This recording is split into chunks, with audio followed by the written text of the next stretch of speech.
Shalom, selamat pagi saudara-saudara yang dikasihi Tuhan. Mari kita bersama-sama membaca dan merenungkan firman Tuhan hari ini. Mari kita berdoa. Bapa di surga, Bapa yang kami sembah di dalam nama Tuhan Yesus Kristus. Terima kasih Tuhan untuk kesempatan bagi kami hari ini untuk merenungkan firman Tuhan.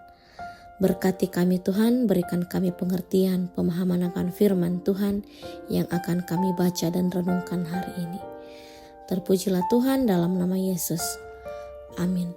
Saudara yang dikasihi Tuhan, kita akan membaca firman Tuhan dari Keluaran 15 ayat 1-3. Kita merenungkan firman Tuhan ini dengan judul Menyanyi bagi Tuhan. Demikian firman Tuhan. Pada waktu itu Musa bersama-sama dengan orang Israel menyanyikan nyanyian ini bagi Tuhan yang berbunyi, "Baiklah aku menyanyi bagi Tuhan, sebab ia tinggi luhur. Kuda dan penunggangnya dilemparkannya ke dalam laut. Tuhan itu kekuatanku dan mazmurku, ia telah menjadi keselamatanku. Ia Allahku, kupuji dia. Ia Allah Bapakku, kuluhurkan dia. Tuhan itu pahlawan perang, Tuhan itulah namanya."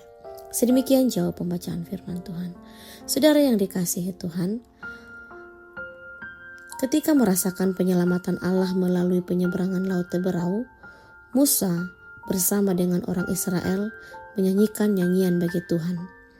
Miriam dan para perempuan pun memukul rebana, menyanyi dan menari. Situasi yang mereka hadapi saat itu adalah bangsa Israel baru saja melewati Laut Teberau. Di belakang mereka ada tentara Mesir yang perkasa telah binasa.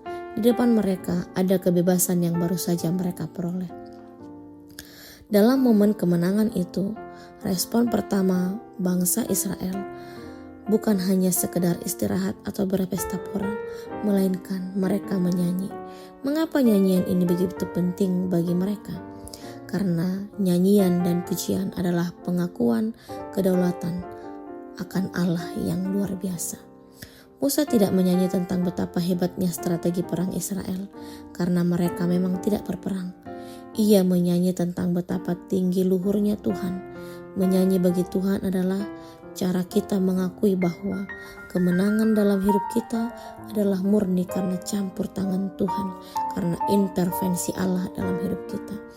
Dengan menyanyi, bangsa Israel menanamkan kisah penyertaan Tuhan itu ke dalam sanubari mereka. Saat kita menyanyi di tengah masalah, kita sebenarnya sedang mengingatkan jiwa kita sendiri tentang kebaikan Tuhan di masa lalu. Saudara yang dikasihi Tuhan, seringkali kita hanya ingin menyanyi saat perasaan kita sedang baik.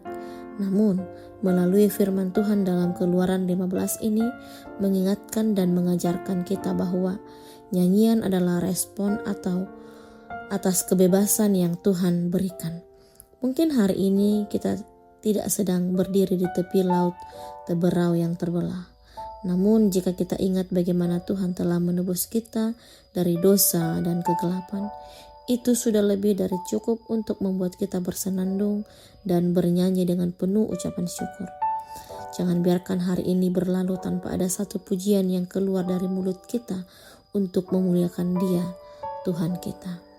Biarlah pujian menjadi respon utama kita saat menerima berkat dan kebaikan Tuhan tiap-tiap hari. Amin, mari kita berdoa. Tuhan, terima kasih untuk firman Tuhan yang mengajarkan kami lagi hari ini untuk mengucap syukur atas berkat Tuhan dalam kehidupan kami lewat puji-pujian dan nyanyian kami. Terima kasih Tuhan untuk renungan firman Tuhan yang mengingatkan kami hari ini. Berkati kami sepanjang hari ini dalam segala aktivitas yang akan kami jalankan dan lakukan. Tuhan, tuntun kami untuk melakukan apa yang menjadi kehendak Tuhan dalam hidup kami. Terima kasih Tuhan, dalam nama Yesus Kristus kami berdoa. Amin.